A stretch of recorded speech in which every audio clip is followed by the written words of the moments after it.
What's up, everybody? Here we are. Casa presents the Forum. I'm your host, the Doctor, being joined here by our marvelous panel of guests, and we're going to have them go around and introduce themselves, starting off here with Mr. Casabunch himself. Well, don't start with me. There's way more talented and popular people here, but I'm just going clockwise. Okay, fine, whatever. It just landed on me. Put me bottom bottom left next time. Yo, what's up, everybody? It's Casabunch here. We're just gonna talk about some stuff that's important to our beloved culture and industry. This stuff. Yeah. Check us out on Thursdays for all your tournaments. I keep pointing up here because my camera used to be here. I'm down here now. Mr. Two Cams. One cam, but move on. Oh, damn. So after bunch, we do have Fake Bruno himself, the bronze Ryu player extraordinaire.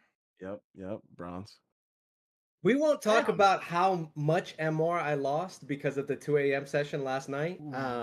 But my ceiling previously is now my floor, baby. We're a 1600 king now. This is just who I am. Okay. It's what I do. Okay. Reaching new heights. That's it. The ceiling becomes the floor, baby. We're him. We are him Duncan, bro. And then after him, last but not least, we do have DJ Banjo himself. No, DJT. DJT. That's what I read.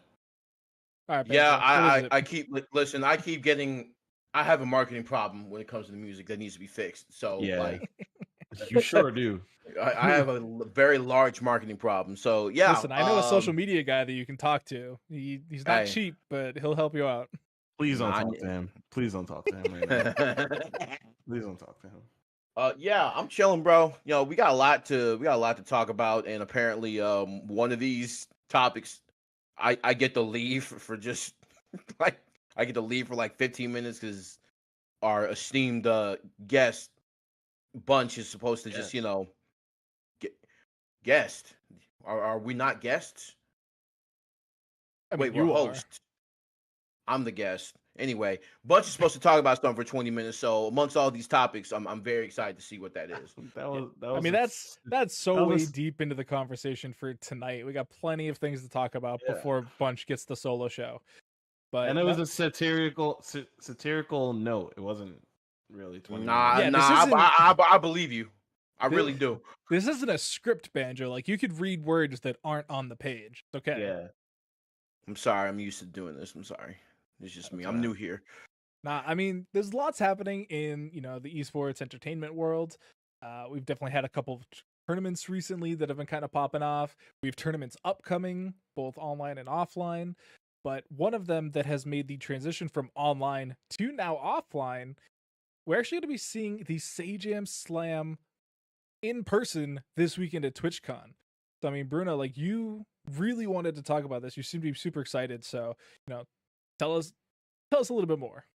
Yeah, I think that Sajam Slam is kind of positioned itself to be a staple in the FGC, multiple games across multiple creators. And it has become an event that is low-key like an onboarding for new players, getting new eyes on games. And it just got me thinking about the way that we are marketing our games, the way that we are engaging in discourse. There have been so many discourses that have popped up as a result of Sajam Slam.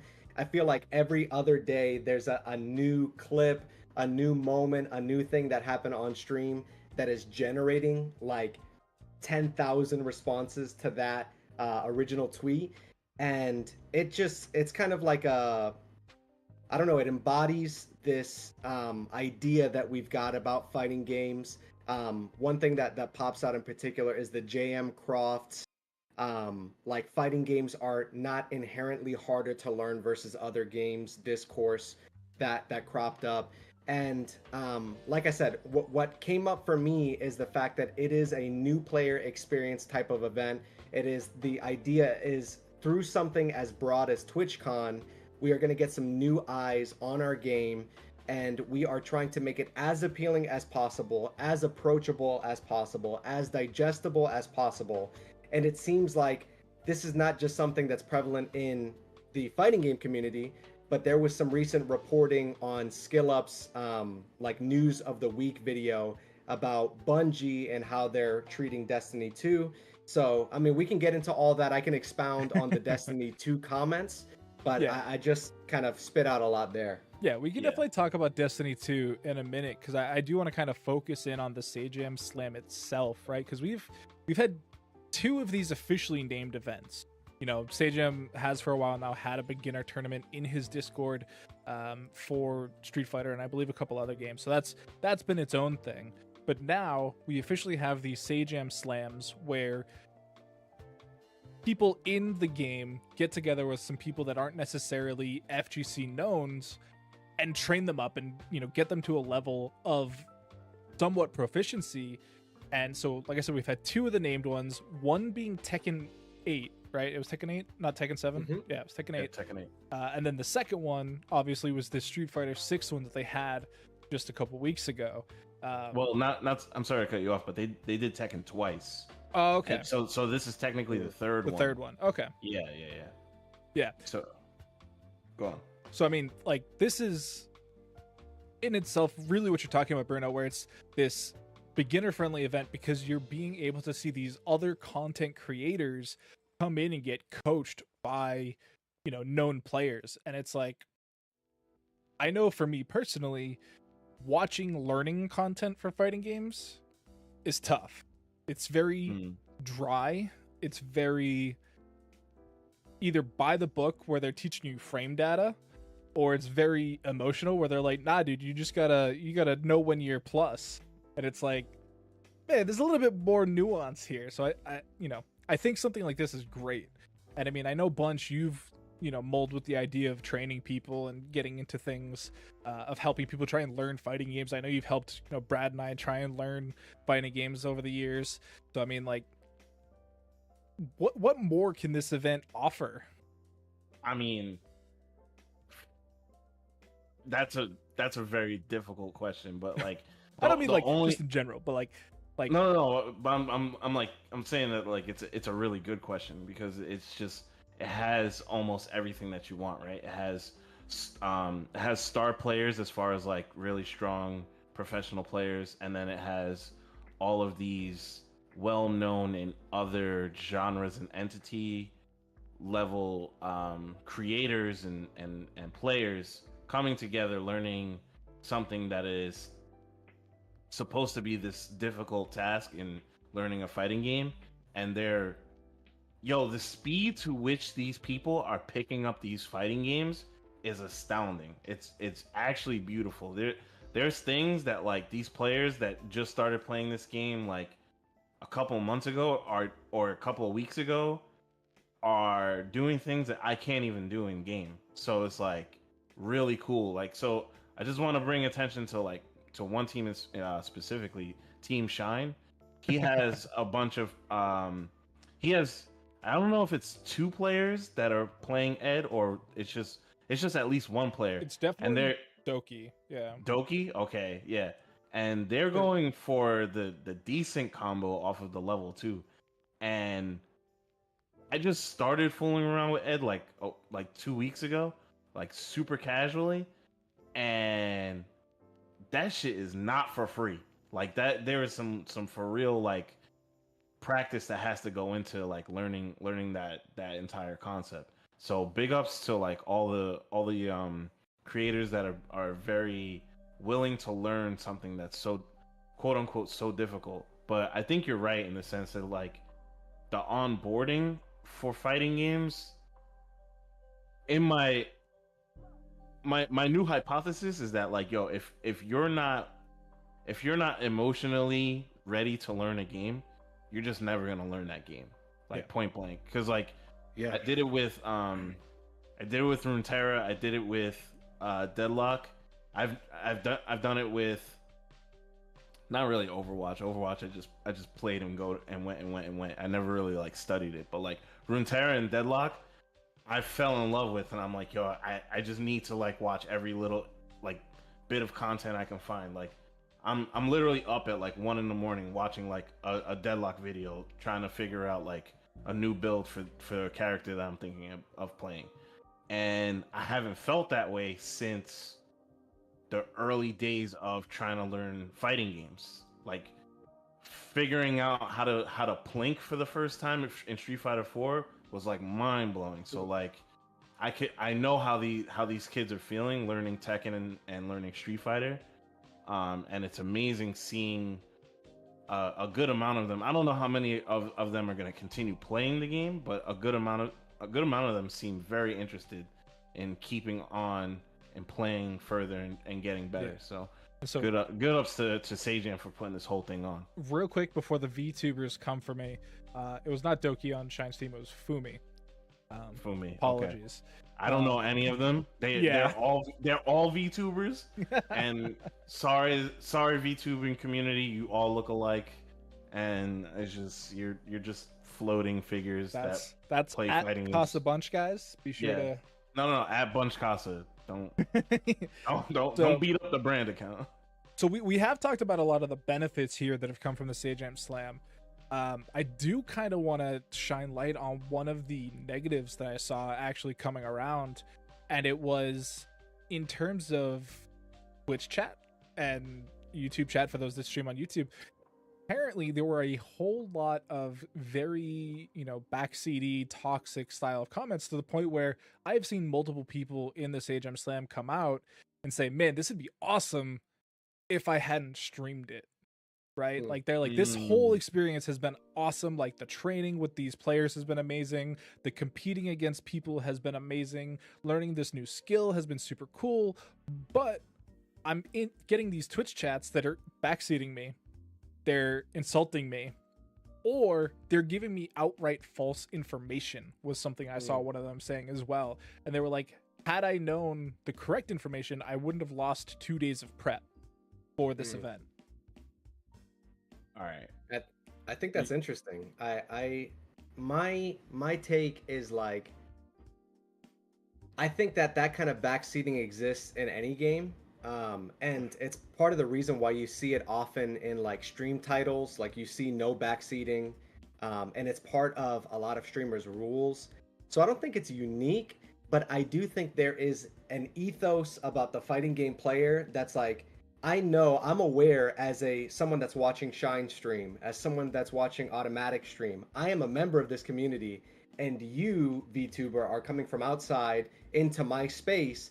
Therefore, I have the grounds, and I have like this grand conception of what I bring to the table, and it's like it's misplaced. But I do think when someone is coming from the outside in, and they're coming to an established community, an established audience, they get like uppity, and they get like I've been going to locals for 5 years. We won't talk about the fact that they're going 0-2 for those last 5 years, but like I've been a part of this thing. I've put in the time, therefore I can just be a piece of crap in your Twitch chat. You know what I mean? Yeah. I mean, these are the hard stucks, right? Like these are the people that aren't taking the time to play their own game. They're using their time in as an excuse. And so, I mean, Banjo, I know you've kind of been also coming over into fighting games from, other genres and stuff. And I mean, I know you're not so much of a content creator to like these people are, but like, right. I know in person, this is not the experience, right? Right. It's just not, bro. Like when people talking on the internet, bro, just gives people power-ups, bro. It is what it is, bro. So when people get into like these spaces, especially like Twitch chat, bro, they just feel like that they can just especially like with the whole ethos thing, like Bruno just said, it's just like just because you have this knowledge and this degree of like fighting games, I mean that don't mean you get to just like talk and be degenerate wherever you want to. You would never say this in a public setting. You would never turn up like this in a public setting. That's just Twitch chat. You and also that's really probably wouldn't say it to your streamer either, right? Right. Like, right. It's not like these aren't the things that people would say to say Shine in Twitch chat, but because it's Shine's. Oh? Actually, no. They would talk bad to this man Shine in public, bro. Because it doesn't even matter at like every level. It's happened to Brian. Like Brian has on so many occasions literally had to like verbally level a stream monster, and then there's also been times where top players would jump into his Twitch chat and kind of like just mauled about like him beating them or how like the match went, like especially in the pandemic era where there was nowhere to go, there was nowhere to run, like everybody was like stuck, and the only place to vent was like in a Twitch stream. And I remember vividly, like it was not cool, like watching some people just kind of get their rocks off or whatever. Right. But like they like for whatever reason they needed that energy to go somewhere, but that's not the place to do it. So like, Yeah. Twitch, the Twitch stream, the Twitch streamer is not in the right because it's their responsibility to be able to filter all those people out. But at the same time, the stream chat, like, garbage most times. Like I'm not even gonna like level with you. Like most times, people's stream chats are pretty shitty. So like there needs to be like a kind of like a balance. And the reason why I'm not giving the participants a pass on this is because, yo, you're assigned a coach. You're literally assigned a coach. Why are you listening to Anime Lover 69 in your chat when you have literally world-class players in your Discord channel? But you don't understand, Bunch. Anime Lover 69 is a tier 3 sub. Bro, I couldn't imagine just the vicious pool that is like VTuber chat, bro. I couldn't imagine what that is like, dog. That's why, like, I also feel like I'm not validated enough to speak on this entirely, because like I know for sure, like, I'm talking about people that are mentally in a different realm than I am, right? Like there's just some people that aren't trying to hear my thought process on any of this shit. So they're just like, nah, it's gotta be this way. You ain't playing Lily right, bro. Nah. I'm like, all right, you know what? Listen, I'm good. That's why I'm partly like, bro, we're never like at the Sajam Slam this weekend, bro. We're not gonna hear like any of this like in public, right? Yeah. Or it'd be really weird and really, really rare if that were to happen. But like, you know, I couldn't imagine like the worst type of just like fighting game observer, and then just a standard VTuber just in a room, just yelling into the void, talking about some I know more about this game than you do. I couldn't imagine how that chat needs to be blown up. I'm with you on that, Bunch, and I think like that middle ground is like mods in the Twitch chat, right? That's bro. the tough thing though, right? Because it's like not all of these are like large streamers, right? Like if you look at like the super large streamers, they have like a whole team of mods, right? Like they have 6 mods at any given chance to shoot people. But like when you start getting to these smaller creators, you know, they're not going to necessarily have like mod teams, right? They're going to have like their friends in Twitch chat that they've known for a while that they gave a sword to, and they're not always going to be online. So it can be tough to moderate when you get these like bigger events. And it's to the point where it's like, I've always said that tournaments should not have a chat. Like that's always been my thing. Like if you're hosting a tournament, you shouldn't have a chat, because so there's 2 main reasons that I think. One, it is incredibly hard to moderate effectively, because you're not going to put your social media guy on sword duty while also trying to get, you know, clips out. And 2, sometimes they're going to distract your talent. I don't know how many commentators spend too much time looking at Twitch chat instead of I mean that so to start with your number one, the event was supposed to hire moderators to moderate your chat. Like that's I was speaking broadly. Thing. I wasn't aware of the Sajam moderators. Hey man, yo, if you reach a certain threshold, you should be moderating your events chat. I agree. Simple as that. Secondly, yo, as far as your talent goes, like your stream manager should be having that long conversation with them. Like, yo, get off your phone. You're getting paid for this block. Stop acting like a moron and do your job. Like we're all here to do a job. That being said, like there's some instances, like especially in when I was commentating Smash, to where like a lot of us, we used, you know, the Twitch chat as a tool. You know what I'm saying? To like just, you know, just get a little bit of engagement going. Not saying that it has to just be here in the background, but like, you know, maybe we can just make it a little bit interesting to get the people involved whenever they watch this, you know. Yeah. And I think I find that's really useful, you know, whenever we do kickbacks, right? Yeah. I was just gonna mention like two things.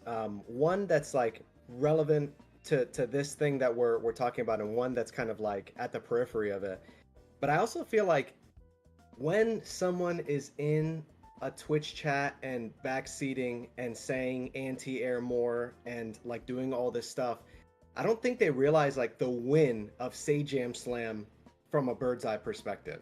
Like from like if you're looking at it from 1,000 feet away, it's about the shape of the matches. Like it's about the hype moments. It's about, you know, people getting involved, and it's what I think is really interesting, and I realized this over the course of this conversation, is that the entire package is like simulating the ideal game learning experience. Like we're literally putting in front of people what you ought to be doing if you are going to be learning any game, not even just fighting games, which is get in a Discord, play with your friends, play what your friends are playing, and learn through osmosis, learn through conversation, learn through like, you know, theory crafting and stuff like that, but it's happening in front of people. And I think that's one of the really, really awesome value propositions about something like Sajam Slam, and why I feel like the team is just like, they're on something, like they're onto something rather. But like the viewer, it's not about this platinum player performing the anti-air every single time.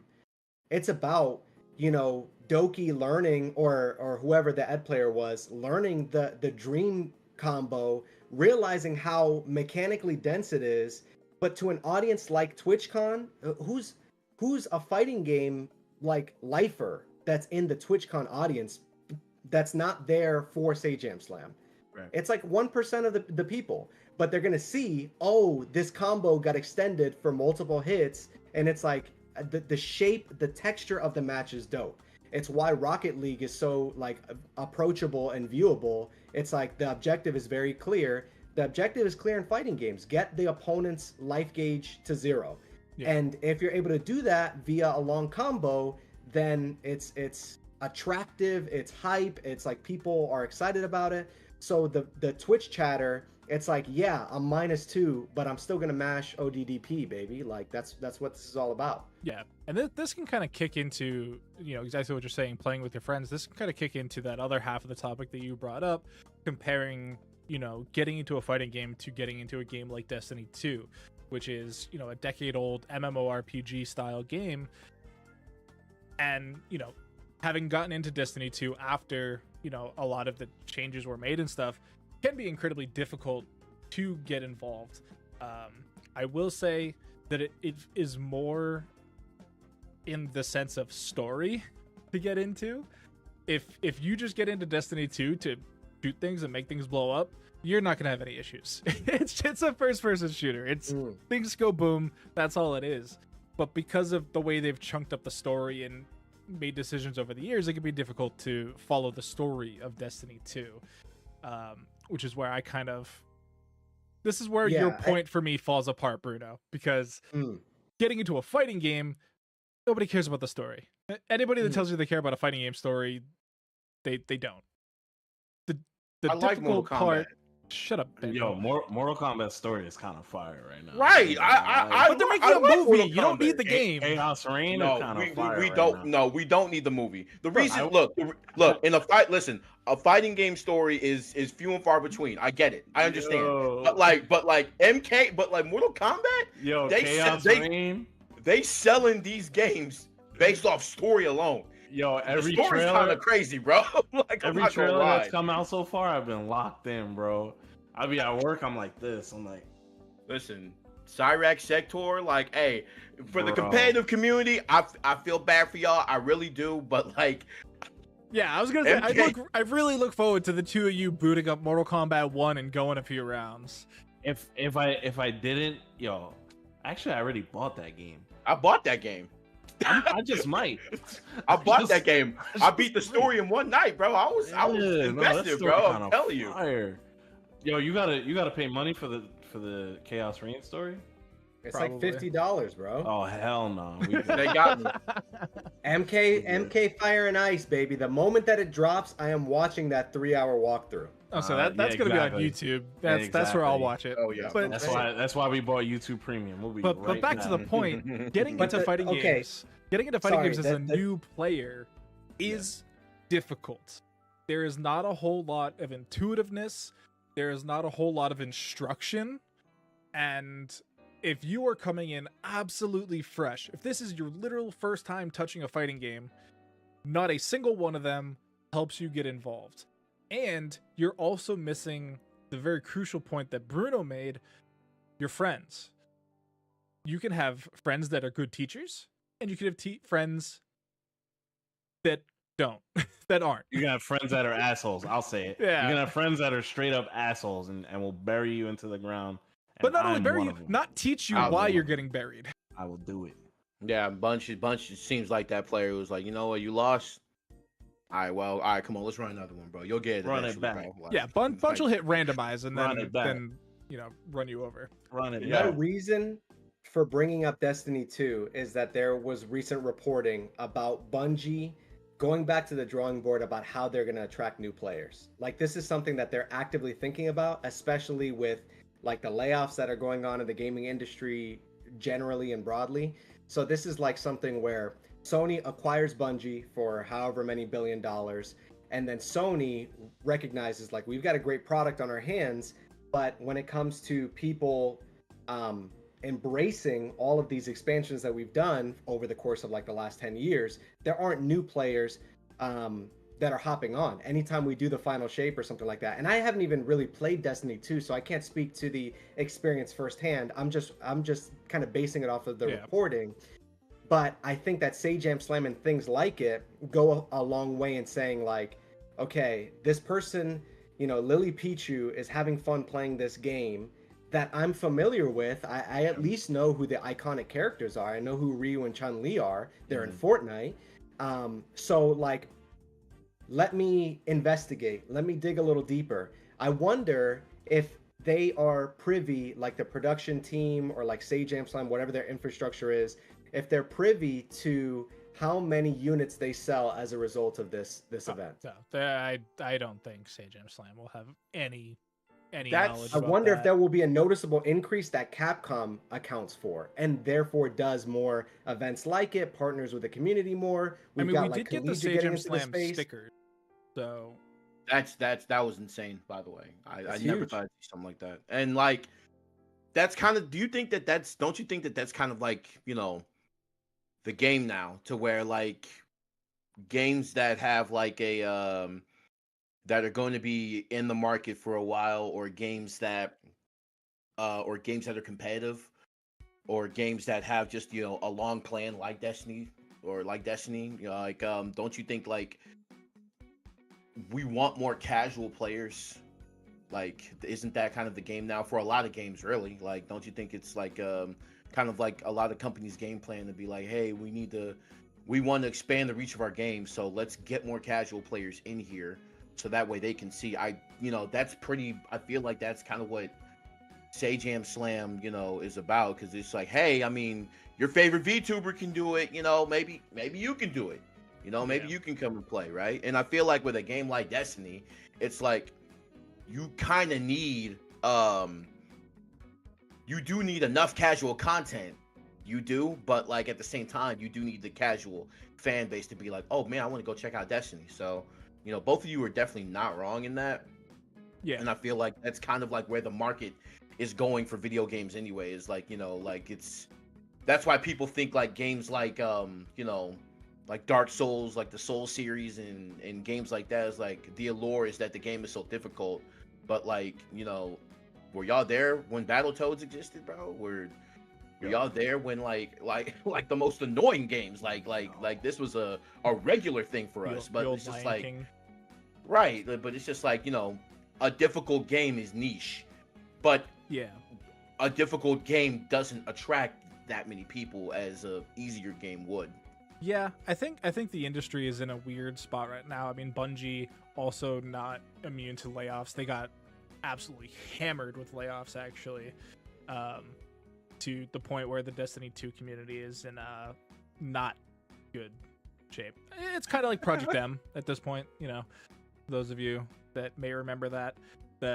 But yeah, I mean, it's tough to have a game as a service like Destiny and continually attract new players without just an ever ongoing carrot as a narrative driven game, right? Like Fortnite can do it because they can throw Black Cat at you and you're going to get all the gooners. Destiny can't exactly do that because they have a narrative that they have to spin and a narrative that they have to run. So it's a very interesting thing. And then, you know, you see studios like Arrowhead with the release of Helldivers 2, you know, obviously it exploded. It then fell down to like a very consistent like 20K, you know, players. And then, you know, it got kind of dark there for a little bit with all the nerfs. But regardless, when they came out and in an interview said, no, we expected, you know, 10, 15,000 players concurrently. This is what we expected. We've exceeded that. Like, we're cool. Like, we're chilling. And it's like, I'm seeing more developers kind of have that thought process of like, we understand that growth is not infinite, right? You will never have infinite amount of new players. Right. So take care of the ones that you do have. Right. I think everybody gets, you know, caught up in this allure that, you know, and we talked about this a couple weeks ago, and Doctor made this point that like, yo, like just because we make this game, like it has to do like gangbusters, you know, to be a success, and it really don't, to be honest with you. Like, yeah, like, I mean, perfect example. I mean, and I'm sorry, we can only talk about the things that we know, but Street Fighter 6, 4 million copies sold. Like, people are calling that a flop.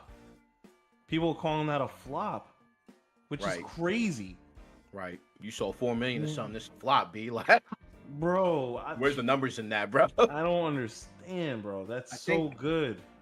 I think Black Myth Wukong sold like 20 million in the first like, few weeks. It's reaching a totally different audience. It's not like the same comparison. Right. But I'm like holding my tongue on this conversation because I could like talk for 5 hours on this alone. But like, if you look at something like Astrobot, which popped off, and on Twitter, people are calling it like Game of the Year. You know, you could have whatever argument about platformers and the quality of the game, but that is a standalone game. Each of your install base has invested $70 to purchase the game, but that's where the dollars end, and it doesn't go beyond that.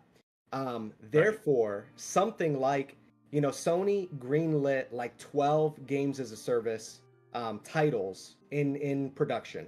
Concord came out, it flopped 2 weeks, and literally like the servers are going like dark. But that's a gamble that they're willing to. Those are already gone. Those servers are dead. They're cooked. But that is a gamble that Sony is willing to make, because if they drop something at Helldivers level or above, then it pays for the development costs of those other 12 projects. And this is one of the things that fighting games, and we talked about this the other night, Bunch, which was like, battle passes, it's why you see battle passes in Tekken and battle passes in Street Fighter, but the implementation is so cooked, it's like, who cares about an avatar costume? At this point, we only have 3 costumes per... And it's true, those are the people that you're trying to attract with it, but I don't feel like Capcom or Bandai Namco have really picked up on the model for success, monetizing, and kind of getting a long tail on the money.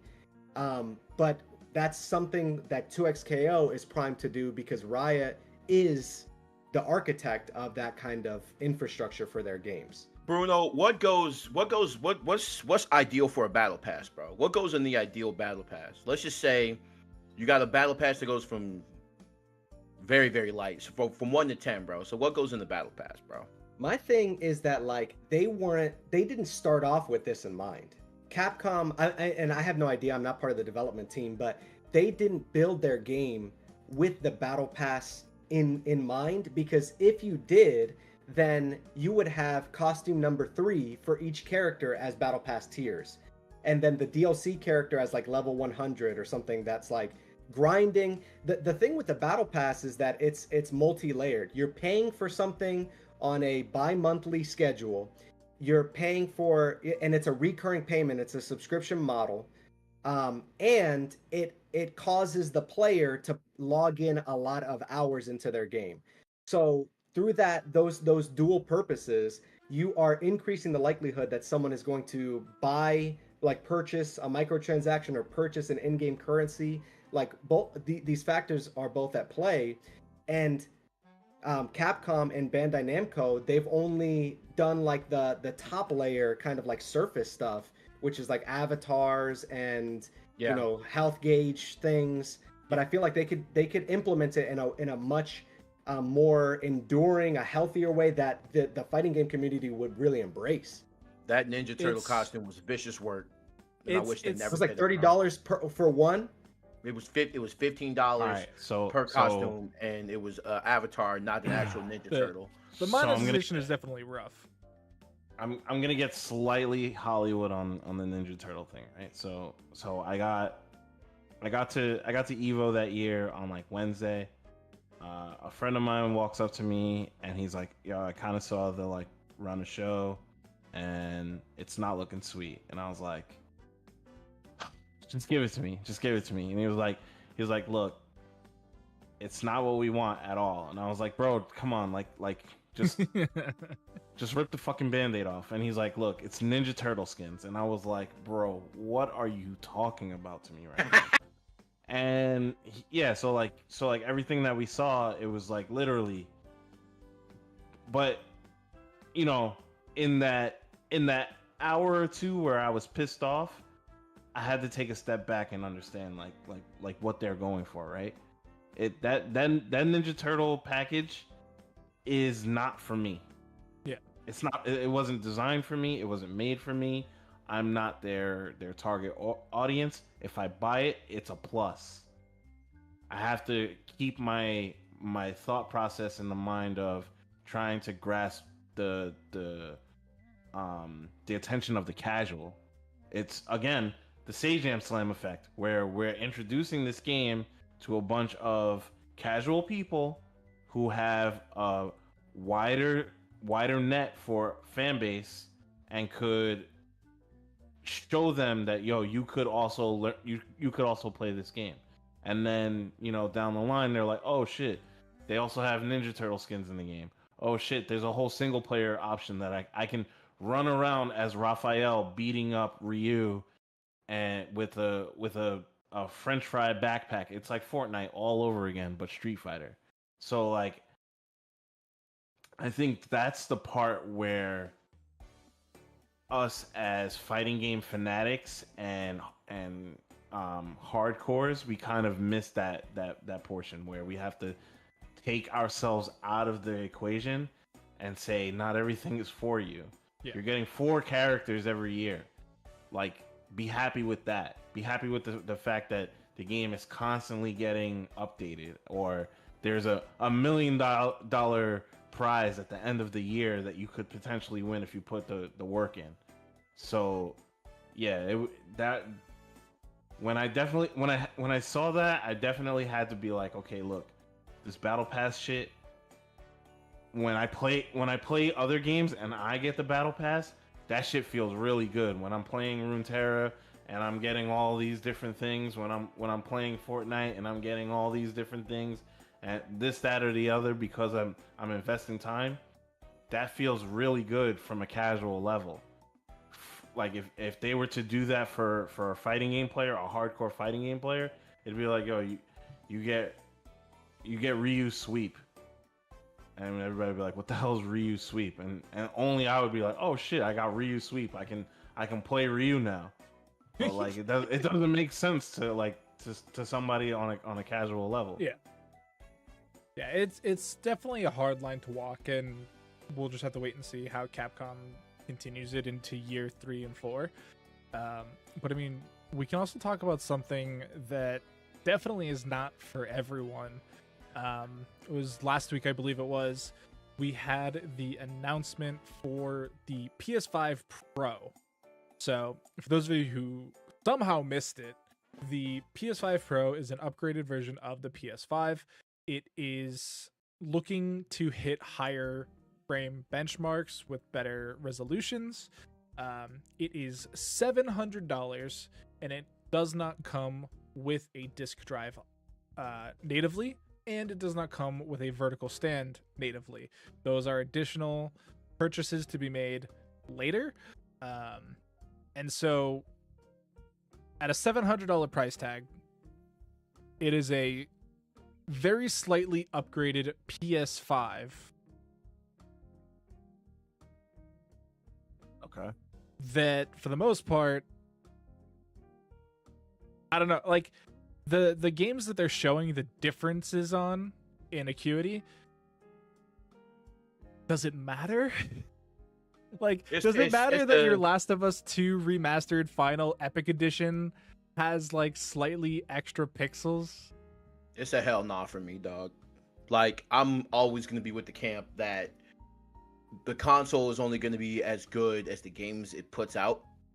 Like, but like, bro, there are games now that people really don't be playing even on the PC. Like, they don't even be playing the game on the highest specs. You know what I'm saying? Like, I know a lot of people, or excuse me, I don't know a lot of people at all who's like, yeah, man, I play Alan Wake 2 on ultra high. Like, no, you don't, bro. Like, you don't do that. You don't even have the technology. Like, you don't even have the monitors that you want to do that with. Like, bro, like, people, and I actually want to speak to, you know, the people who are like, you know, well, hey, if you're spending this much, why don't you get a PC? And it's like, bro, like, let's be honest, bro. When you get a PC, you're gonna be playing the same games that you would be playing on a PC. You'd probably be playing them on a PS5. Like, I know people PS4 or PS4, because I know people who build like $1,500 death machines, and you play Duel Links and Hearthstone. So it's like, bro, you don't have to act like that. Oh, for the fighting game people that don't understand, that's like buying a PC and playing Fightcade. Basically, you know. Yeah.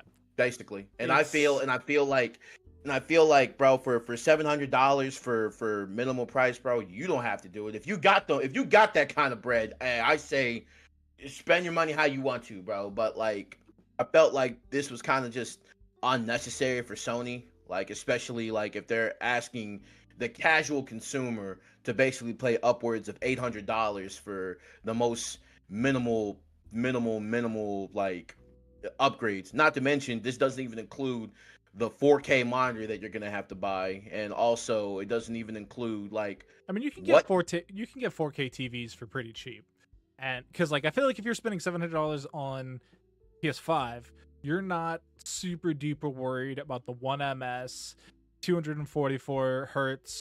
That's a good point. Yeah, you're right. Like, that's a very good point. This is going in your living room, plugged into your TV. Yeah. You know, you got the $200 4K Vizio special. Like, you're playing video games, bro. That's all you're worried about. But like Bunch was saying, for the fighting game fanatics, going from the PS5 to the PS Pro, I don't see a world where it matters. Right, like during the pandemic, everybody started, or not everybody, but some people started transitioning to PC because you could get to these higher frame rates, right? Like, you could get to the 144 hertz monitors and things like that, and people thought it made them play better or whatever. But the PS5 to the PS5 Pro doesn't sound like you're going to be moving from a 60 frames per second to a competitive 144 hertz or frames per second. Just because, like, it doesn't sound like it's that type of change. It sounds like it's a narrative style game. And so now Bunch is a TO. Obviously, this is not tournament standard for anybody that's not Evo. Well, we don't know. So, well, financially, right? It's not the tournament standard. The unfortunate thing was the PS4 Pro was the requested standard for Guilty Gear Strive. And we were already halfway through transitioning to PS5s by the time that was requested. So it was rough. It was very, very rough for a point in time. Because, and I'm not saying rough for the TOs, it was rough for the players, right? Because we didn't have any room, the TOs didn't have any room to budge, so they were still stuck playing on base models, slims, maybe the stream was a PS4 Pro, and then the timing was different, and it was just a whole to do. And I remember friends walking up to me at majors pissed off, and I'm like, yo, how'd you do? And they're like, yo, I just lost. And I'm like, all right, you know, they're like, no, I lost to the console. And I'm like, damn, bro, you lost to the fact that it was a base model. The shit probably sounded like a jet engine.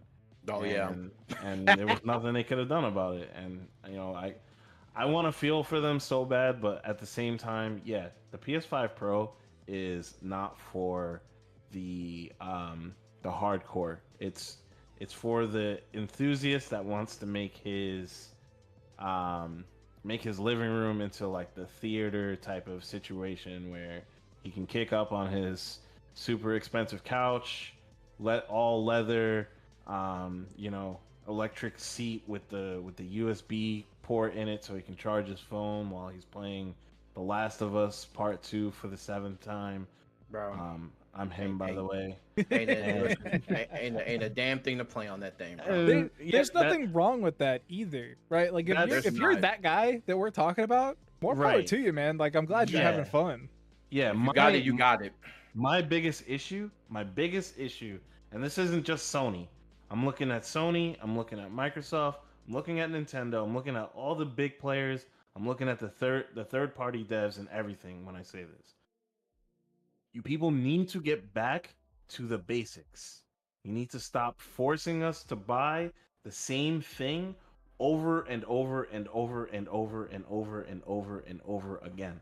I'm tired of buying a new console because the console that you put out was just another cash grab. Instead of you making titles that like speak to a generation like you used to do in literally 15 years ago. Yeah, there's no more Halo 2s.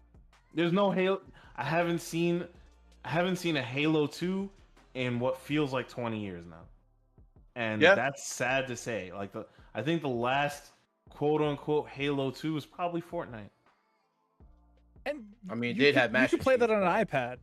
And you could play that on your phone, my brother. Yeah. I think you're underestimating how big COD is, though. Because COD is like, you know, although it's not for us. It's I mean, on my PC, though. No. But here's the thing: is that like if you want to argue COD's last good COD, where everyone was like going absolutely bonkers over, was probably like Black Ops 2 or 3, and then everything else is just like the people that really fuck with COD are just buying COD over and over and over every year. But it's also, is Call of Duty big, or is Warzone huge? Call of Duty or Warzone is what I'm saying. Both are just large, bro. Both. Warzone got I would say Warzone, like during pandemic, bro, like that might be like one of COD's biggest successes, bro. But are people buying consoles for Call of Duty? Yes. 100%. Really? Yes. 1,000%. Oh yeah. Like COD, like 100,000%. Like if there was like a group of games that like people buy consoles for, like Xboxes and PlayStations, like it's like 2K. You can buy Madden, it on like COD, like you can get caught on anything though. So like I guess that's what I'm trying to say is it's not going to sell a particular console. Is kind of what my thinking, right? Because it's like, you know, if you're playing COD, you're not like, oh, I need the PS5. Like with like Halo or Last of Us, like you either needed to buy an Xbox or a PlayStation respectively, right? So being in the military kind of opened my eyes to this, right? Because you really see what people can't live without when you live on a boat, and no one in their right mind were getting on that boat without their PS3s. Like simple. And at that point in time, it was PS3 or Xbox, right? Xbox 360. I know I was bringing my 360. I brought my 360. I brought my stick. I brought Street Fighter 4 and I had Marvel 3. Marvel 3 just came out. I had those games ready to rock. Every single patrol had that shit. I was playing that shit like nobody's business. Yo, the games that were on constant rotation was at the time Zombies was brand new. Whatever the Zombies game was. World of War. Yep. No. It was after that one. Sorry, Black Ops. Black Ops just came out. That shit was rocking. I bought Gran Turismo. People were like, "Oh shit, racing game, cool, whatever." Zombies again, zombies. So like, there's like 5 games that like really like sell consoles, and one of them is definitely COD. It's like COD, 2K, it sells Madden. consoles in general, I guess. Yeah, but 100%. Yeah, I think that was part of the calculus when Microsoft bought Activision Blizzard. I don't know that this was part of their strategy when they made that decision, because now, I don't know if you saw the Indiana Jones and the Great Circle trailer. Part of the reveal was that it's coming to PS5 in the middle of next year. So this is a developer that was developing exclusively for Xbox. It was part of the acquisition, and everybody was like, Elder Scrolls is going to be an Xbox exclusive. Starfield is already an Xbox exclusive. And if that was part of their calculus at the time, then they were banking on the fact that people were going to buy Xboxes in order to play COD if they went that exclusive route. But I think Xbox has realized, and I think that the gaming industry in general has realized that software is really where you want to be at as a company versus hardware. I think that Sony just grandfathers themselves in being like a hardware company, and also the price versus the development time versus the development cost. I don't know if you guys saw the stories about, I think it was like Horizon Zero Dawn costing $250 million to develop. Oh yeah. Like 6 years to develop it, $250 million. If the PS5 Pro cost $400 million to develop over the last like 3 to 4 years, then the numbers kind of are finicky. And they all know that they're gonna operate at a loss in terms of hardware. All of these companies know. That's why freaking Nintendo hasn't made a new console until like Q1 next year, But Nintendo also goes out of their way to not, pixel peep, right? Like they're not trying to slam a 4090 into their handheld. Right. They focus on their quality.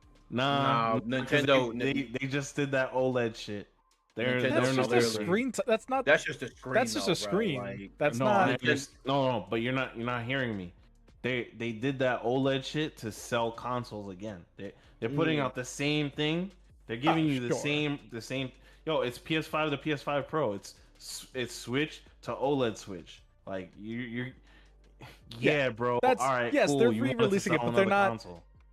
They're not trying to graphically push the envelope, which is I'm trying to talk about like Bruno's point in that, like, they're lost leading their consoles. Nintendo isn't lost leading their consoles nearly as much as Sony is.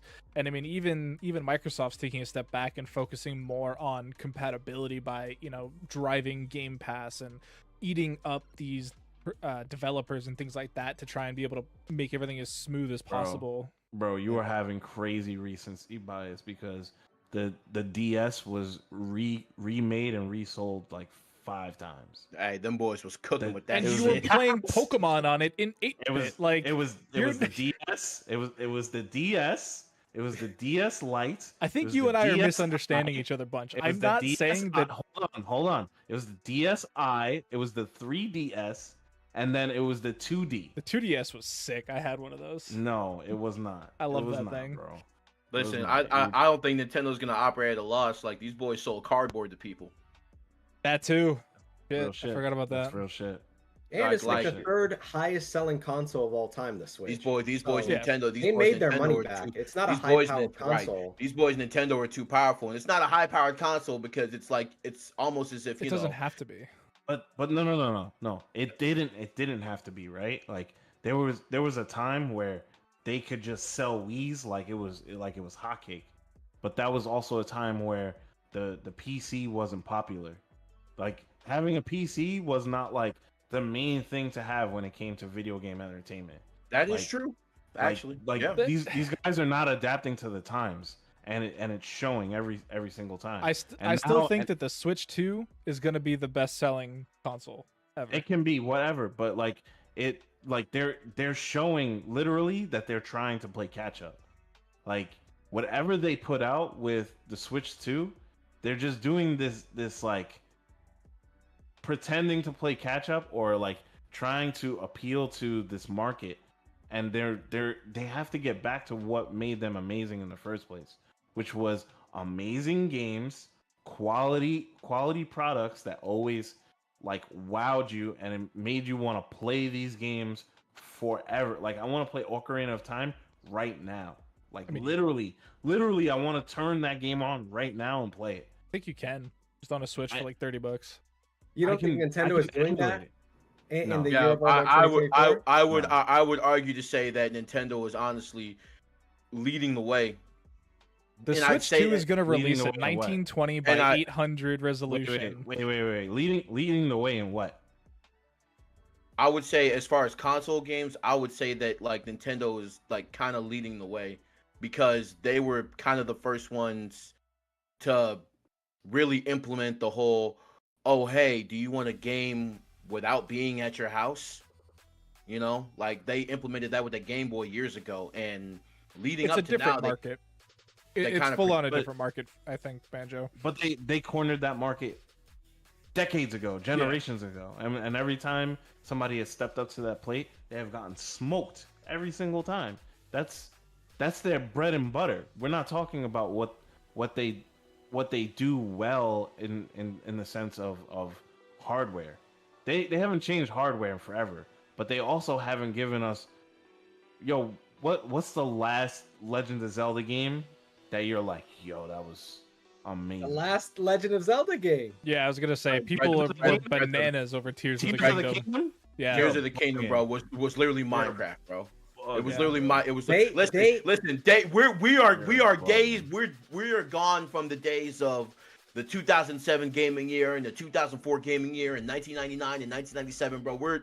We're never getting games like that. Like, would be hard pressed to find games like those again. We really would. I want them as much as you do. I do. You guys are just boomerang. Is what you're getting. You're doing it. They're not as good as back in my day. No, I'm not. They're legitimately Game of the Year contender last year. Oh, we Mario Wonder. We still looking at gaming awards for accolades. Anyway. Beep. We gotta take a quick break. Yeah. So we're gonna take a quick break, guys. We've been chatting for a little bit too long on this topic, but we will be right back. Stay tuned. We'll be back with the Forum episode 3, because we got definitely more to talk about. So we'll be right back.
Welcome back, everybody. We are here with the Forum, episode 3, but we are going to be talking about some more things, but it's going to have to hold a second because we do got to pay the bills a little bit. So we are going to start off with Bunch announcing our next game day game. Yeah, absolutely. Marvel vs. Capcom 2 New Age of Heroes game day. What is that? September 26th. Make sure you're there. We got some surprises coming down the pipe.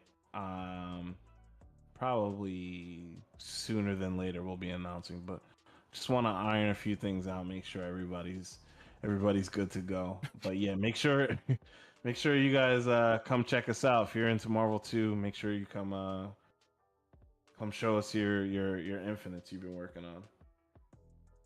Yeah, definitely always a good time. Game day obviously being the week of the month that we celebrate games that are not Street Fighter. So we've definitely showcased a couple games over the last couple months. We've done Uni 2, we've done Marvel versus Capcom Infinite. So now it's time to take a step back in time and go to Marvel vs. Capcom 2. So super duper fun. We also have our other style event, the Kickback, coming up tomorrow, where we are going to be interviewing a community member while they fight their way through the Street Fighter ladder in Street Fighter 6. And we do have Slice as our featured player of the week. So going to be super exciting to get to talk to him. We will have our commentators grilling him while he's getting his ass beat. Just that same goodness that everybody has come to expect. So very much looking forward to that. Again, that is tomorrow at 7 p.m. Eastern time on twitch.tv/Casabunch. So be sure to tune in for that. Now, back to the forum, back to the talking that we've been doing so eloquently up to now. We've been talking about the onboarding of new players. We've been talking about, getting into fighting games. And so we have this tweet that Bunch really wants to talk about. I'm going to try and just... This man smiling. He couldn't wait for this shit. This man cheesing, bro. He couldn't wait for this. I gotta cover Banjo because that's just, he's in the wrong box is what it is. Yeah. Don't be in the wrong box next time, Banjo. But the tweet reads, coming out from Content Casper, playing against a friend and hearing them get more and more upset is the worst feeling ever. I live for this. I live for this shit. Cap. Go ahead, though. I live for this cap, shit, bro. That shit is cap. Oh my fucking god. You know how those boomers be like FGC is soft? This shit right here is literally what they should be talking about whenever they say that. Yo, grow the fuck up. What the fuck is wrong with you? So this is a bit of a weird one because it? Oh, it's definitely weird because even coming from normal sports, right? Like I was a hockey player, I wrestled, everything. And when you're kicking someone's ass, it's already a good feeling, right? And it's like if it's your friend and you're kicking their ass, that's the fun part, right? When they're just getting frustrated and trying to level up and get to you. And, maybe it's because I had, an older brother before any of that sports shit. But listen, the frustrating part comes before the level up. It's literally Super Saiyan levels, to get there. Bro, where is your competitive spirit? Yes. Grow up here. Go play high school sports, something. I just don't understand. The why? only world I see this tweet making sense is if you're at such a different level. The disparity is just so huge that it's you're just picking on an infant. Yeah, that could maybe be less fun, but it's not. That's on them then, right? That's not your fault. That's not your problem. When I sit down to play Street Fighter 6 with Bunch, it's not... It's just whatever, dude. You're playing video games. bro. See, this is some Smash 4 shit. I ain't gonna hold you. This is some Smash Ultimate shit, bro. Nah, I did a little bit of research to see what content Casper was playing, and they are definitely not from Smash. So because because this is so reminiscent of this, and I'm just like, listen, look, bro, sure. like I get it that you don't want to that you feel for your friend, whatever, but like, bro, this is a competitive game, bro. Or you're in a competitive environment, and I'm sorry, bro, but if it's grand finals and your significant other or hell even your a parent sat down in that chair across from you, are you gonna feel bad for beating them, bro, knowing that it could happen to you? I'm glad you brought that up. I'm actually glad you brought that up. I went to CEO a couple of years back, and there was this this very nice elderly woman who was playing she was playing Marvel 3. Yeah, I was there. Yeah, she was playing Marvel 3 in the room or whatever, and some dude beat her, and Ram Bam? Yeah, Ram Bam. Yo, yeah, Ram Bam. Yo, congrats, homie. Ram Bam just got married. Exactly. Congrats. And Ram Bam was like, "Look, somebody had to do it. Somebody had to do it." They booed him. And they booed him. Yes. For playing Zero May Cry, but yo, listen, he did. Listen, we would be clowning his ass if he lost to Grandma. So he was stuck between a rock and a hard place. Everybody has to be the villain. We can't always be nice all the time. But the thing that I really want to and actually, Bruno, I'm glad you're here. I'm so glad you're here because we actually need a parent. I need a parent for this next portion. So back in my day, back when, actually 30 years ago, when Bunch was about 4 years old, he was getting his ass kicked in Battle Arena Toshinden by his father and his sister. I was getting literally murked in Battle Arena Toshinden. Could not figure out how to beat these people.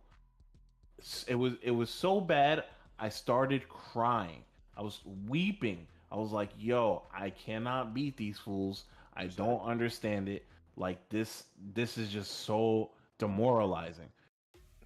My father sees me crying and goes, yo, what are you crying about? Go to bed now.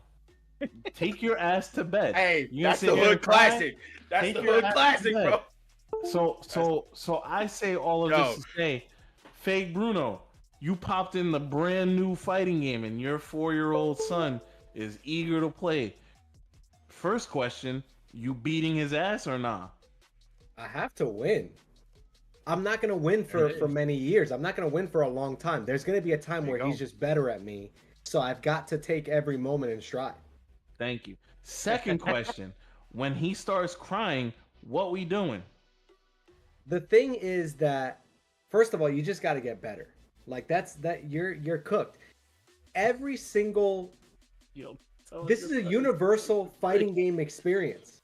What you described about 4-year-old you was the same experience that I had playing Street Fighter EX3 against my brother, and he's doing Blanca's taunt anytime he beats me. It's the reason why I spent that entire night at 8 years old learning the Hadouken motion input, blister on my finger. It's like this, but think about even outside of video games. We see this kind of competitive spirit at the Olympics. Dylan Brooks on Team Canada in basketball is just this kind of he's a gnat. It is what are we talking about? Not being that this is a universal experience. It's what's necessary in order for you to level up. Bro, FGC got soft, bro. I don't know what year it happened, but it wasn't with my generation. I'll tell you that right now.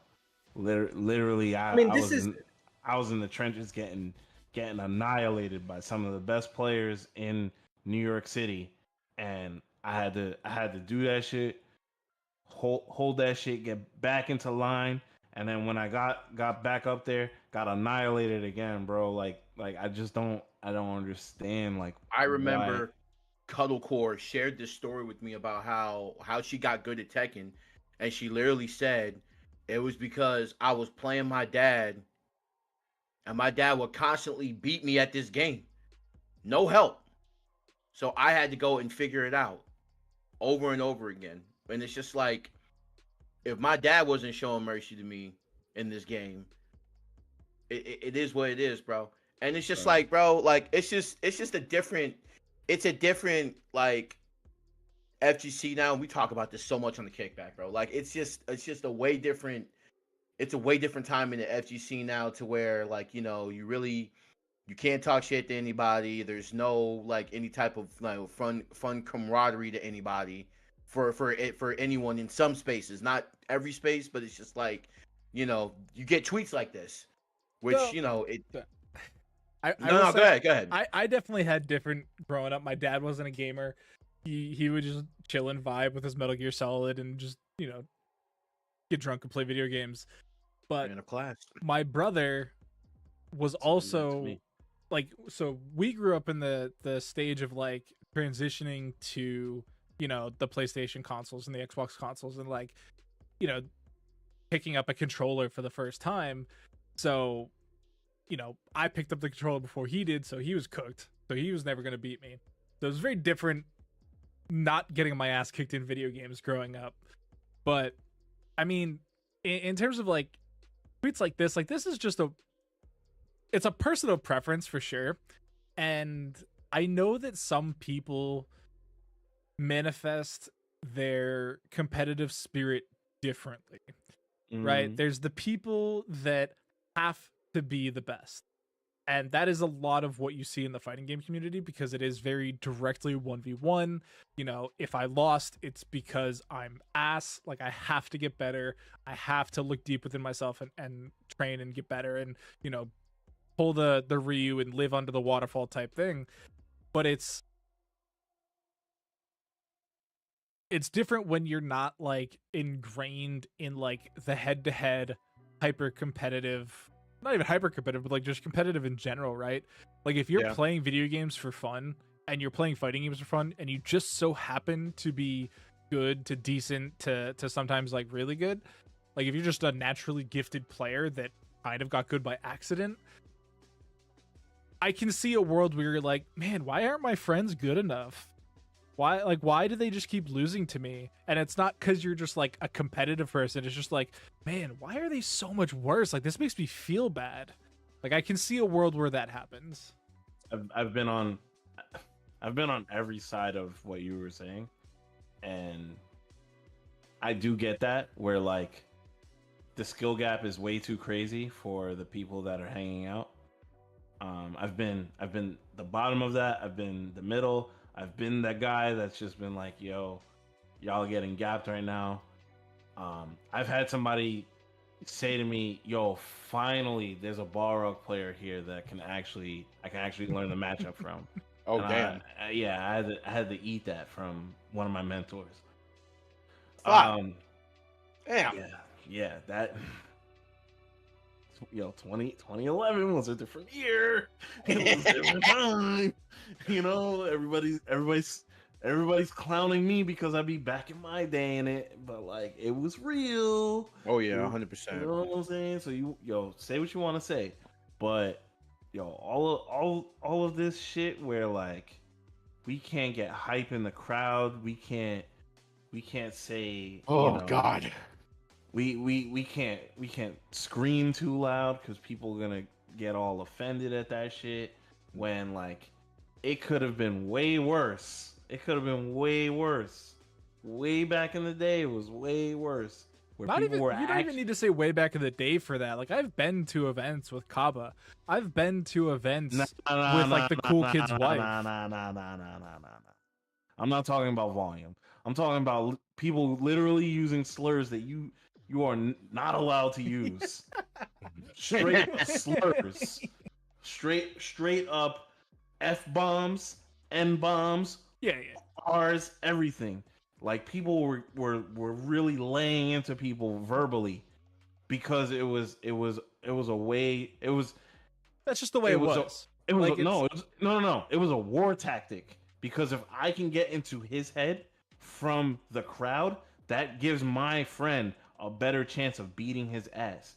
I was brought along to money matches because they knew I could talk shit better than everybody in the crowd. Like it was a thought about tactic bringing me to the money match. Like So you're a pro heckler. I was a professional.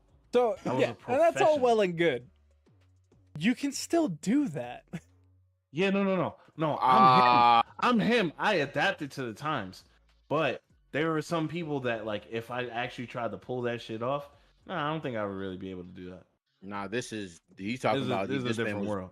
playing first to tens in the salty spittoon type shit. No, like, Bro, I like, was in the trenches. I think you just got to be more creative, honestly. Like, if you're one of the people No, that for says, sure. like, man, I can't say shit at a tournament, people are calling me old names. It's like, no, you're just not creative, bro. Like, that's because your vernacular is fucking trash. yeah, like, But, you're not funny, you're unwashed, like, you're ashy, damn, I'm like, getting hurt listening to this shit. Damn. but I'm talking about there was once a time where there was no bars to hold at all. People were just like, no. just straight leaning into people. Like crowds literally had to be, for lack of a better word, segregated because it had to be like, player 1, your friends can only be over here. Player 2, your friends can only be over here because it's gonna get rowdy in this bitch. I do and wonder. there was no space for it. I do wonder how much of that was because you didn't have a choice, right? Like your options no. are go get called a slur for 3 hours or just never not learn play game. the video game. Yeah, no. Shout outs to rollback netcode. Like that shit is real. It was like, yo, you want to be good at this fighting game? All right, come get ridiculed. But the thing about it is that like when there wasn't this many people, and there wasn't this many people with a platform. Like you had to go to SRK forums and actually like participate in the discourse to be a part of it in the first place. And there wasn't really a lot of people as compared to now that could add their 2 cents. The people that were adding their 2 cents were either a part of the conversation already, or it was easier to filter through and be like, okay, this person is not from here. Like, why do you think you have a say in the matter? And then they get attacked and being like, yo, how good are you, motherfucker, for you to even have an opinion here? And then they get brought into it, and it's like, oh shit, I'm in the wrong hood. It's like going into it for those that are just as old as me. It's like going into an AOL chat room where you were not a part of the conversation, trying to insert yourself, and you get beat up for doing so. Yep. And you're like, oh shit, all right, cool. I'll just go to lifestyle. Yep. Chat Take your ass To on. offer like a different perspective, my thing is that it's there's no question as to whether or not it's more sanitized now. We're not using the same words, but this, to me, this tweet is not evidence that we're soft now, because it's got 5 million views and like 90% of it is cooking this sentiment. Like, yes, most of the quote retweets are people just like, you're an idiot. So That's to true. me, this is just the fact that like there is an extreme negative reaction to this kind of sentiment. And Actually, like I said, it is sanitized, but we have seen compilations of pop-offs and salty moments and like all this stuff. So it's still happening on a bigger scale. My thing is that one of the unique parts of the FGC like grassroots culture is our commentary, our crowds, the way that people embrace it, the way that we express ourselves. And then I've got some experience in like Rocket League, and you look at their broadcasts, you look at what they're doing, and it's like a completely different thing entirely. Yeah. Like the commentators are suit and tie, like the color commentary is like, it's just almost non-existent. So our identity in the FGC is just like vastly different from gaming more broadly. Yeah. And I want to give a quick shout out to Shadow Royalty. coming through with the raid. What's up, everybody? Hope you had a good game. Yeah, and I mean, the way you say that, Bruno, reminds me of a tweet I saw earlier from a local, where the guy loses, gets heated, he's grabbing his cables and stuff, starts walking away, and then the kid that won starts doing the Fortnite dance on him. Oh no. The loser picks up the chair and like goes to throw it at him, and I'm like, you know what? Yeah, you do kind of have to be careful about how you interact with people these days in public. Hey, that's live. Like you never know when someone's just gonna be wrong. That's because there's too much violence in video games now, man. Yeah. He thinks he could do that in real life because he's been playing all these damn video games. Yeah, he was playing Rumbleverse. WWE SmackDown or whatever. Oh God, bring back Rumbleverse, please. No, that game needs to. Yes. No, we need that game. Streets need it, bro. Anyway, it but seemed cool. We can keep talking about meeting people in person and hoping that they don't throw a chair at you. In a particular part of the world, France, they had a pretty sick tournament this last weekend. Ultimate Fighting Arena, UFA, had their showcase this weekend. It's always an amazing show to watch. Their venues are always insane. The content was super great. I loved seeing the behind the scenes of how they did their stage, which was super sick for me as a production guy. But also, it started drama. Somebody bring me through this Ryu drama, Bruno. I mean, what will we call it? Drama? I think it's like the conversation and another discourse that arose regarding the player versus the character, like tier lists and relevance, like people coming out of the woodwork saying, I always knew Ryu was like top 10, this kind of thing. Oh, it's just because Kusanagi has been playing since he was 12 years old, all this kind of stuff. And I am as a Ryu player whose floor is now 1600 MR, I feel like I have some grounds because I never thought the character was really all that bad. I just think that it's funny. I was watching Mad Dog Jimmy. I was watching his analysis of Kusanagi's play, and Jimmy is like a Ryu specialist from Germany. Has been playing the character for years across multiple games, and his remark was that it was clear that Kusanagi wasn't like a Ryu main. And we've seen Kusanagi qualify for like Capcom Pro Tour at different events with different characters.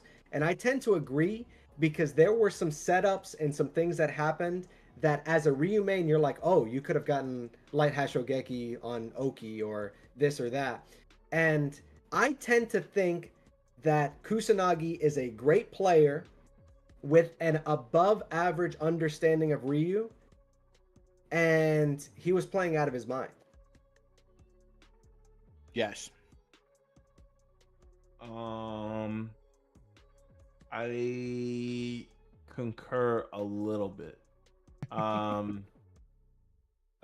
agree in the sense that like, and maybe this is me just not doing enough homework, but like all the times that like I've seen young Kusanagi play, like from the adolescent years, I've never really seen him play Ryu.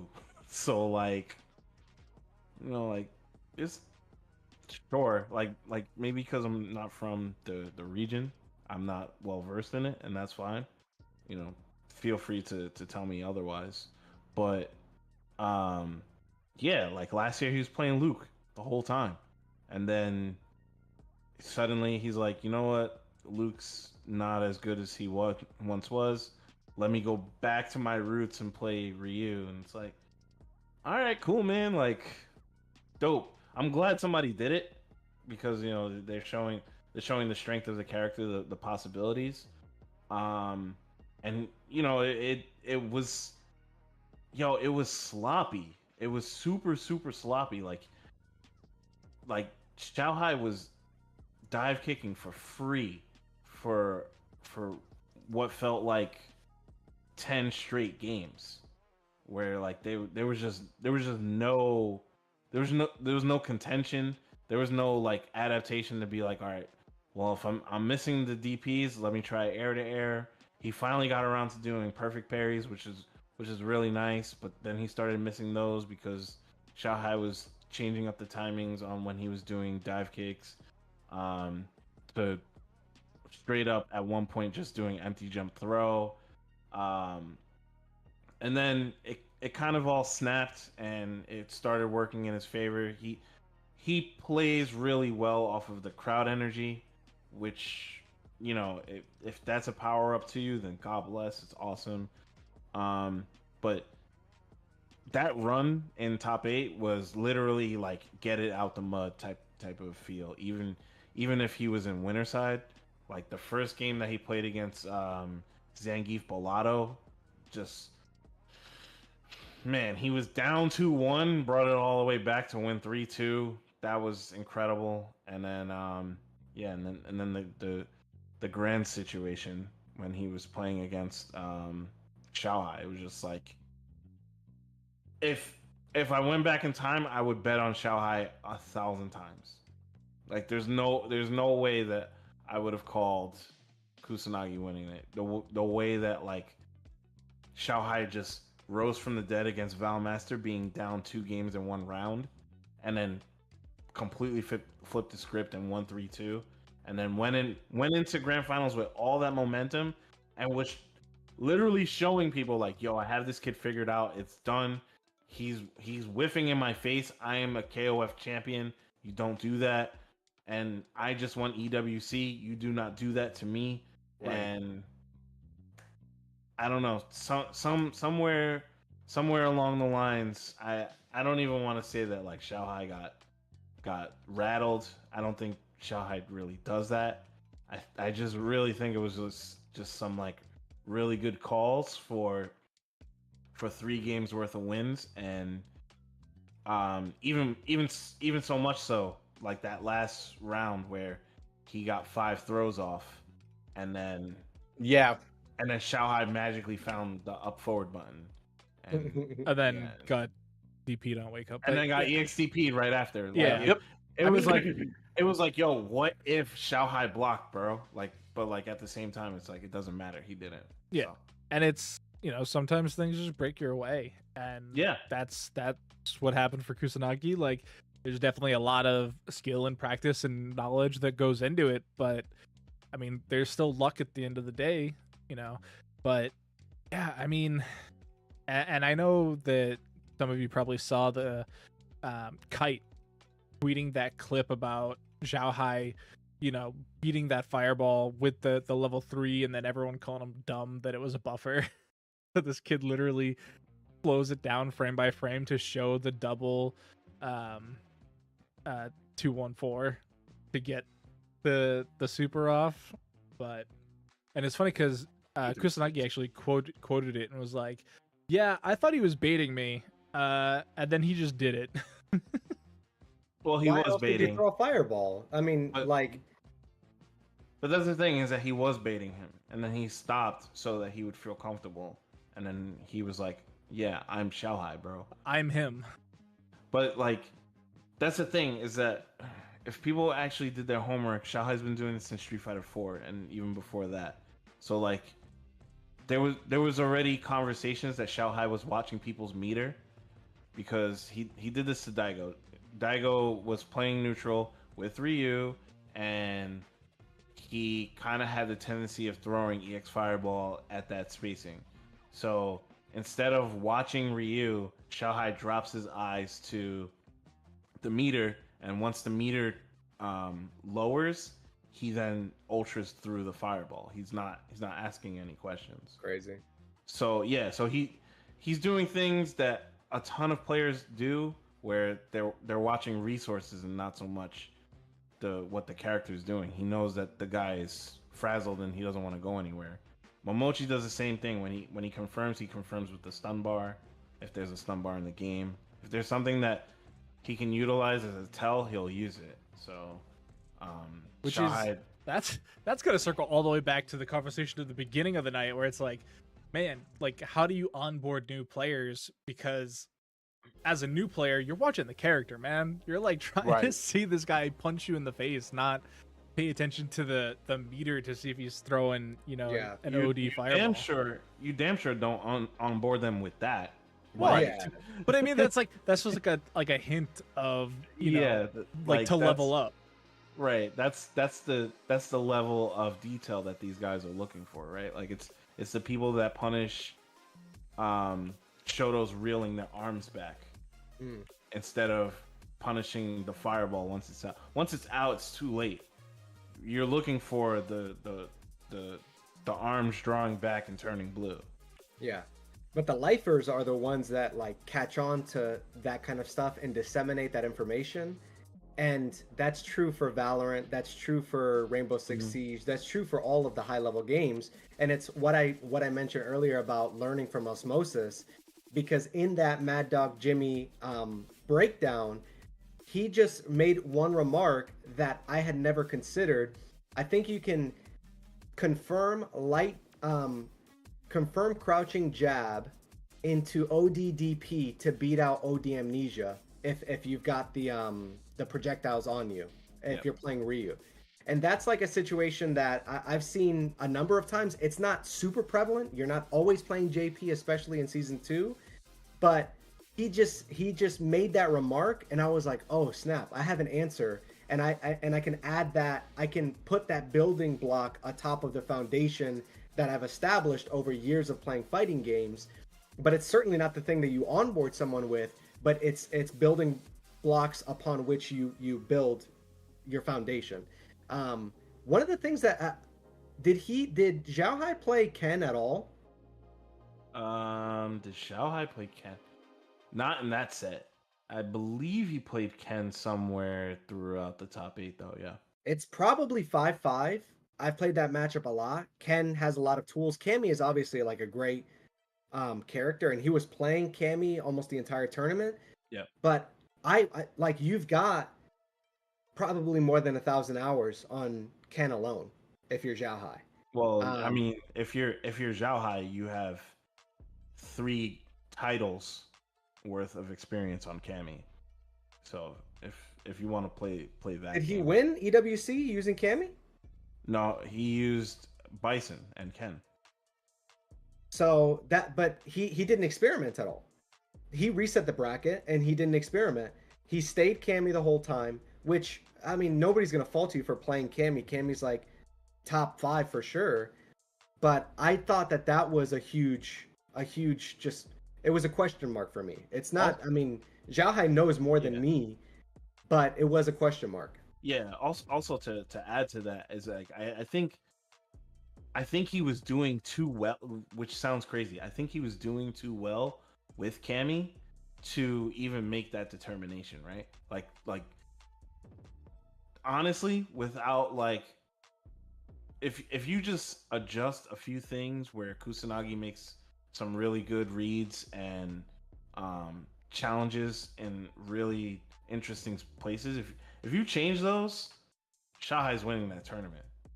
But like, Kusanagi just put it all out there and made it happen. And there's no amount of coaching that can make me go, hey, yo, Xiaohai, just try Ken.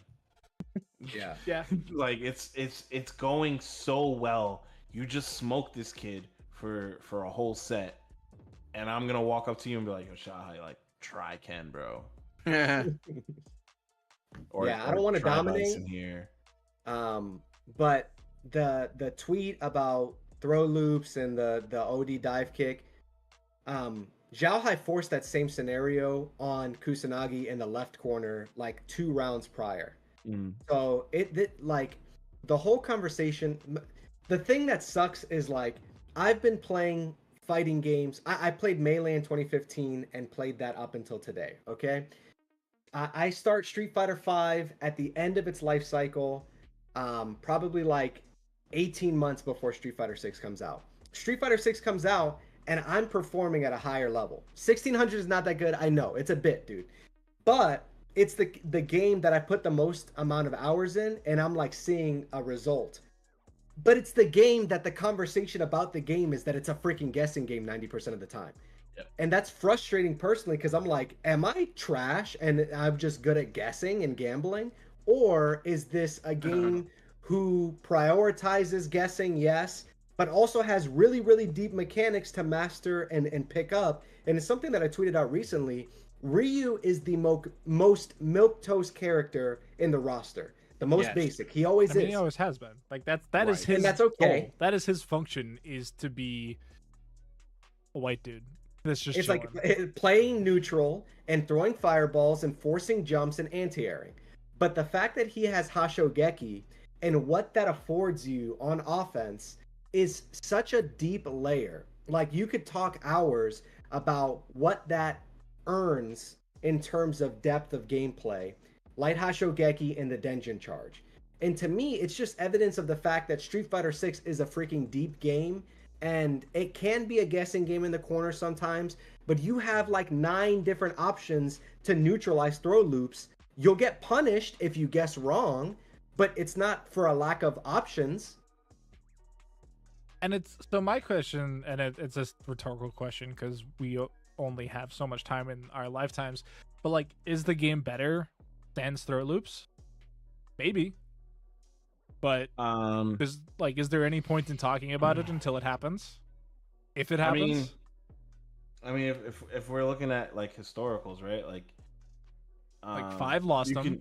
You can argue that 5 was probably in a better place once the majority of the throw loops were eradicated, right? But 5 didn't have parry. 5 didn't have parry, but 5 also had, safe activation. Yeah, it had its own things. Yeah.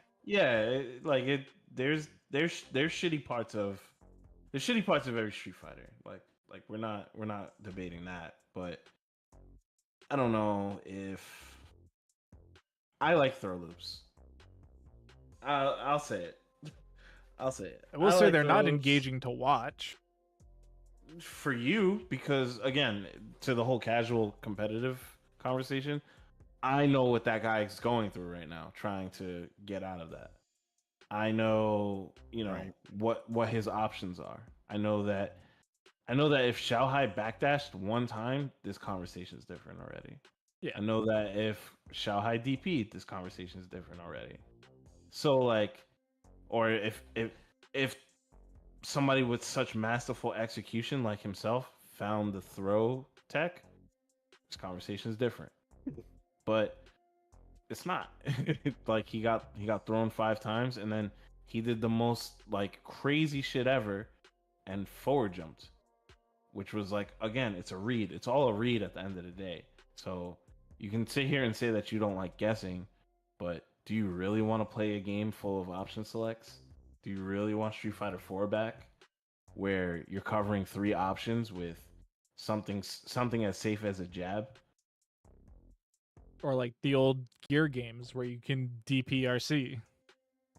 Do you like what do you want as like the consumer, right? You have to really have that conversation with yourself and be like, do I want fireballs that I can cancel the active frames on and I can follow it, or do I want the fireball that I can dash up afterwards, or do I want everything to feel like Samurai Showdown?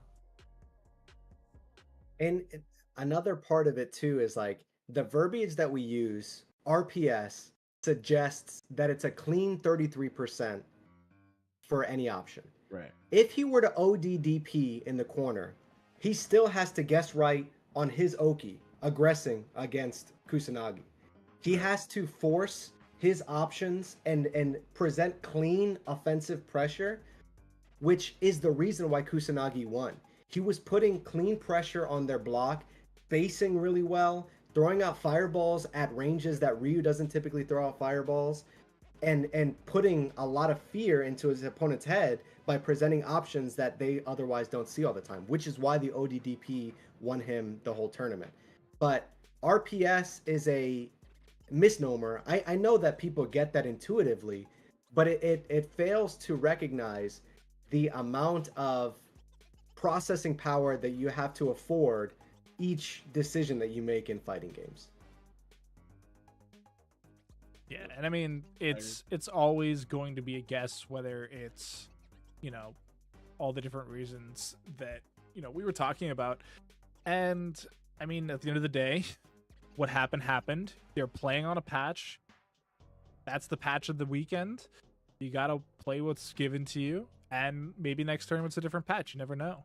But so as we are hitting our time limit, I do want to give a quick round the table. This time we're going to go counterclockwise. So starting with you, Banjo, what's coming up next for you in the old life cycle? I got DreamHack Atlanta. I will not be doing anything video game related at all. No. What are you gonna be doing? No video game music? You know what? That's actually true. But I will be DJing the after party, so that's really cool. And then after, I'll be chilling with all the homies at East Coast Throwdown. I'm very, very much looking forward to playing and being at a CPT major in a premier event. It's really, really cool. And that's honestly like the highlight of the fall for me. So I really can't wait to be there. And then we got Bruno. Is it getting back to the 1600 Ryu, or are we going even further beyond? I got so fried yesterday playing ranked until 2 a.m., denying my responsibilities as a parent, putting everything on the line, sacrificing everything for internet points. You can't say that on the internet, And man. I got so rocked. I invited so many of my opponents to custom rooms for me to say, oh, it's great to play a character that just plays the game for you, and make like a million passive-aggressive remarks. I told myself, no competitive games for the day. I'm playing Plucky Squire with my wife, and I'm living my best life. In addition to that, we've got CFGC stuff going on. I've been lending my talents as commentary for some of those tournaments that happen throughout the week. Really cool organization at CFGC_GG trying to bring fighting games to the collegiate level, because you can get freaking scholarships playing Rainbow Six Siege or Rocket League, all these different things. But we're trying to make it so that my son in 2042 can get a full ride scholarship playing Street Fighter 9. So love it. Love what they're doing. Yeah. So Bruno being a good test dummy, saying that nothing good happens after midnight on the ranked ladder. You always got to set that limit for yourself after midnight. Back to the casual queue. But Bunch, I know what you have coming up, but the chat doesn't. Yeah, so I got about like 6 games of Deadlock tonight coming up. My dog. Definitely playing that back to back. No, for real though. Every Thursday, Casabunch. Make sure you lock in. We do a different format every Thursday. This week coming is our ladder. It's probably our most popular one, so make sure you sign up if you're in the North American region. That includes Mexico, Canada, Dominican Republic, and Puerto Rico. This week we're gonna have Ottawa's very own Slice on the channel. He's gonna be playing his Dawson Blanca combo, and we're gonna see how far that goes, while we get to learn a little bit more about why Ottawa is the best city in the country of Canada right now in Street Fighter 6. After that, you can find me at East Coast Throwdown alongside the majority of these beautiful faces on the screen right now, and I'll be game lead for Street Fighter 6. This is my first time doing a CPT event, so I'm very excited. And after that, I got Yost's tournament, so I'll be in Jacksonville November 9th and 10th. Word. Wow, that is a busy season. As for myself, I'll be behind the keys at Casabunch Thursdays tomorrow, and probably for the foreseeable future after that, I will also be hitting up East Coast Throwdown. I will not be doing anything. I am a free man to do whatever I want. We'll probably be wandering around asking people questions on camera for the Casa YouTube channel. But before that, actually, it's gonna be my birthday, so I gotta do that first week in October. But Nice. Yo, what are we getting into? what are we getting into? Yeah. We actually talked about it because we were talking about going to a cat cafe, and Celeste was like, "What if we just went down to New York and went to a cat cafe?" Yo, I was like, honestly, I think that weekend I'm free. So like, let's figure it out. Let's chat. Let's have a conversation offline. But that'll do it here today. We also do want to show you guys this because we are talking about East Coast Throwdown so much. We do want to also give you the hard reminder that I actually deleted and have to now bring back because That's crazy. Well, man, I only have so many ad slots and I don't know what else. Yo, big shout outs to East Coast Throwdown. Make sure you check out East Coast Throwdown 2024.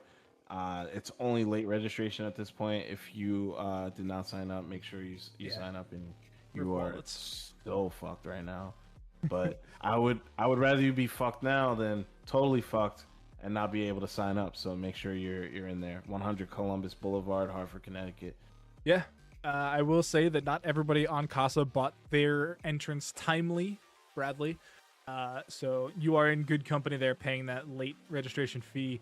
But other than that, that's it for us here today. We're going to be turning off, and then coming back tomorrow for the ladder. Yep. See you guys. Peace.